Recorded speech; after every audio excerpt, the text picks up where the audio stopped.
Long ago, the Maori people set sail from far-off Polynesia, cruising to New Zealand in their trusty canoes. But why did they leave? What adventures did they face on the open sea? Once they arrived, things got interesting. They built a society full of secrets, including a warrior culture that struck fear into the hearts of many. These warriors weren't your average fighters. No, they were big, tattooed, and downright intimidating. Are the cannibalism rumors about the Maori Warriors true? What made them so terrifying? Was it just their appearance, or was there something more? Let's discover the 9 most horrifying facts about the Maori Warriors. Starting with their intimidating tattoos. See, tattoos meant a lot to the Maori people, and guess what? Both guys and gals rocked them. Face tattoos were super common, but some daring Maori went all out, decorating their necks, chest, and arms too. Most of them started this ink thing during their teenage years. Now, these weren't your run-of-the-mill tattoos. They were special. Each design was one of a kind, usually featuring spirals. And yes, getting inked was a big deal. It was a whole ceremony, and every line etched into the skin showed off the person's guts and grit. So they used something other than fancy machines like today. No, they carved those designs into the skin using old-school tools, a mallet and a chisel made from bone. And the ink? It was a mix of ash and fat. So instead of smooth skin, these tattoos left behind grooves, like a record. Now that's what is called leaving a mark. But what's the deal with the whole debate about whether Maori warriors were into cannibalism?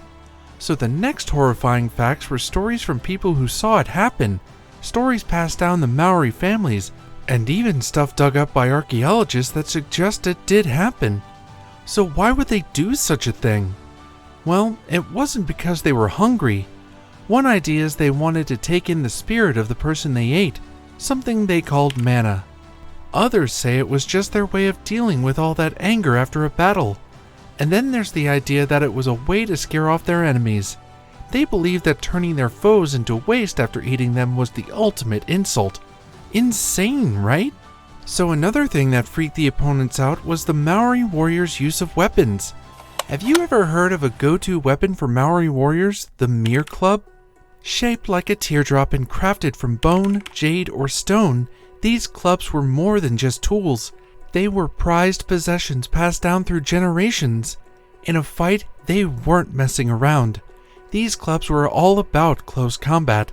A warrior would aim for the shoulder, aiming to break bones or delicate joints, leaving their opponent vulnerable. Then, it was a swift strike to the head, often targeting the temple. Why? Because right behind it is the Tarian, the weakest part of the skull. One solid hit there could end the battle with just one blow. The following horrifying fact about these warriors is that they had a unique way of saying goodbye to their loved ones. It all started way back in their history. First, they would wrap the body in mats and bury it after a week or two of grieving. Over time, the body would break down, but that wasn't the end of it. A year later, they'd dig up the bones and clean off any leftover flesh. Then, they'd paint the bones with red ochre, a natural dye, and take them to different places for more mourning. After another ceremony, they'd bury the bones again in a special spot. Once this was done, they believed the person's spirit could move on to whatever came next. Be the first to know about our upcoming content. Like and subscribe to our YouTube channel. Now let's proceed with another terrifying fact. Why did Maori warriors care so much about heads? And what's up with them taking the heads of their defeated enemies? Once they had one, they'd get rid of the brain and eyes, seal up all the openings, and then cook it up, either by boiling or steaming. After that, they'd let it dry in the sun for a while, and then give it a nice rub down with shark oil. Now, why go through all that trouble? Well, one reason was to taunt their enemies. In a chilling account, a missionary recounted witnessing a Maori chief taunting the head of an enemy chief, saying, "You wanted to run away, didn't you? But my greenstone club overtook you. And after you were cooked, you were made food for me. And where is your father? He is cooked. And where is your brother? He is eaten. And where is your wife? There she sits, a wife for me. And where are your children?" There they are, loads on their backs carrying food as my slaves. As if that wasn't rude already, they came up with a really weird game involving the heads. They'd stack them up in a pile, with the head of the top chief right at the top. Then they'd take turns throwing stones or other heads, trying to knock off the top head from the pile. Infanticide, which the Maoris also practice, ranks among one of the most horrifying things in general. Sadly, baby girls were often the victims because tribes wanted more boys. See, every guy was expected to be a fighter, so they needed a good number of them for protection. Plus, since guys were more likely to die in battles, there weren't as many later on. If a baby had any issues, they might be murdered too. Now, here's the grim part. There were 5 ways they'd do it. They might crush their skulls, drown them, strangle them, suffocate them, or even press on their soft skull spot to end things fast. But hey, we warned you. The Maoris did some horrifying things. Did you know that in Maori culture, a war group known as a hapu usually had around 100 fighters, sometimes including women? When several have teamed up, they got stronger but less organized. Starting from a young age, every guy trained to be a warrior.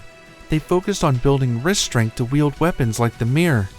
Their attack strategy was sneaky. They'd quietly approach enemy settlements or pretend to be hunting. Then when they got close, they'd strike, usually at dawn. They made sure to take out all the men to stop any revenge attempts. And as a bonus, they'd capture the women as spoils of war. The next creepy fact is a bit less grim than the ones before. One of the traditions of the Maori Warriors, still used by many of their national sports teams today, is the Hakka dance. In this dance, they chant, stomp their feet, stick out their tongues, and pop their eyes. While it's often done to greet important guests, its origins lie in war. They use the Hakka in 2 main ways. First off, it was a way to scare their enemies senseless, but it also had a deeper purpose. It was performed before battle as a ritual. If anything went wrong with the dance, the elders saw it as a bad sign. This gave them a chance to rethink their plans or make changes if needed. And finally, what lots of people find the most horrifying of all is their trend of collecting tattooed Maori heads that came up in the late 1700s and early 1800s. Sadly, this led to many Maoris being murdered just to supply this demand. The Maori people in New Zealand had this tradition of tattooing their heads and sometimes their buttocks too. As we already mentioned, they'd use chisels to carve designs into the skin and then rub ink into it. This process left permanent grooves in the skin, giving them a fierce look. Each tattoo had its unique design, showing off the wearer's family history and social status. If a chief passed away, they'd take off their tattooed head and keep it as a precious keepsake. It was a way to honor and remember them. Europeans thought these tattooed heads were pretty interesting, so they started trading with the Maori for them, giving firearms in exchange. But then, things took a dark turn. The Maori began trading the heads of their enemies, but when there weren't enough to go around, some guys were murdered just for their tattoos. It even got to the point where slaves were tattooed just so their heads could be sold. Hey people, are you satisfied with our content? Your feedback is important, so share your thoughts in the comments below.